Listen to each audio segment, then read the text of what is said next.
क्या आपने कभी ये सोचा है कि अमेरिकन ट्रक्स की नाक इतनी लंबी क्यों होती है, जबकि इंडियन ट्रक्स तो बिल्कुल फ्लैट और बॉक्सी दिखते हैं। ये सिर्फ डिजाइन या लुक की बात नहीं है, बल्कि दो अलग अलग तरह की सड़कों पर जीने का तरीका है। इंडिया में सड़कें अक्सर पतली होती हैं, मोड़ काफी तेज और बहुत छोटे होते हैं और चलने के लिए जगह भी कम होती है। इसी वजह से यहाँ ज्यादातर ट्रक्स कैब और डिजाइन के होते हैं, जहाँ ड्राइवर सीधे पहियों के ऊपर बैठता है ताकि उसे सड़क का हर कोना दिखाई दे। इतना ही नहीं, यहाँ कानून भी कहता है कि ट्रक की कुल लंबाई लगभग 16.5 मीटर से ज्यादा नहीं हो सकती। इसलिए कैबिन जितना छोटा होगा, ट्रेलर के लिए उतनी जगह ज्यादा बचती है। लेकिन अमेरिका में बिल्कुल उल्टा है। वहाँ हाईवेज बहुत चौड़ी और लंबी होती हैं, जहाँ जगह की कोई खास कमी नहीं होती। इसीलिए ट्रक्स में लंबा हुड रखा जाता है, जिससे इंजन तक आसानी से पहुँचा जा सके और दुर्घटना के समय ड्राइवर को ज्यादा सुरक्षा मिलती है। और सबसे जरूरी बात, उस लंबे हिस्से की वजह से ड्राइवर के लिए बड़ा और आरामदायक कैबिन बनाने की जगह मिलती है। इस मेंढक को अभी अभी एक आदिवासी ने पकड़ा है और अब वो इसके साथ जो करने वाला है वो देखकर आप हैरान रह जाओगे। वो अपना क्वीवर खोलता है और उसमें से कुछ नोकीली लकड़ियां निकालता है। फिर वो लकड़ी की नोक को बहुत सावधानी से मेंढक की पीठ पर रगड़ता है। मेंढक की त्वचा से एक बहुत खतरनाक जहर निकलता है, जिसे बेट्राकोटॉक्सिन कहा जाता है। इसे दुनिया का सबसे घातक जहरों में गिना जाता है और अगर ये जहर खून में पहुँच जाए तो एक छोटी सी खरोच भी स्किन को पैरालाइज कर सकती है या उसे बेहोश कर सकती है। शिकारी आमतौर पर एक मेंढक से 3-4 लकड़ियों पर जहर लगाता है और उसे फिर छोड़ देता है। इसके बाद वो अपने ब्लो गन में एक लकड़ी लगाता है और पेड़ पर मौजूद बंदर को निशाना बनाता है और जोर से फूंकता है। लकड़ी हवा को चीरती हुई बंदर को लगती है और कुछ ही पलों में बंदर पैरालाइज हो जाता है।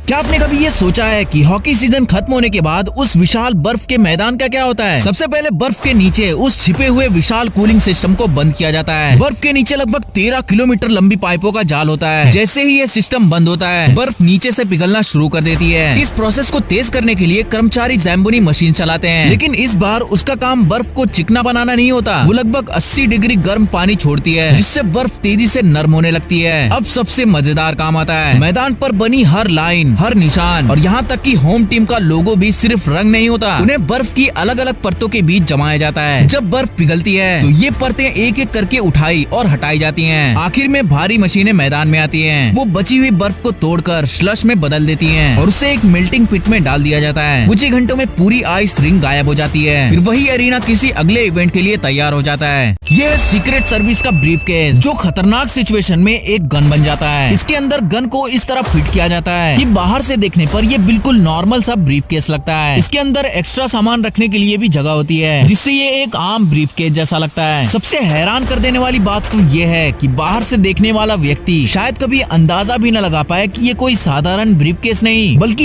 ये तो चलती फिरती बंदूक है जो किसी को भी ऊपर पहुंचा सकती है।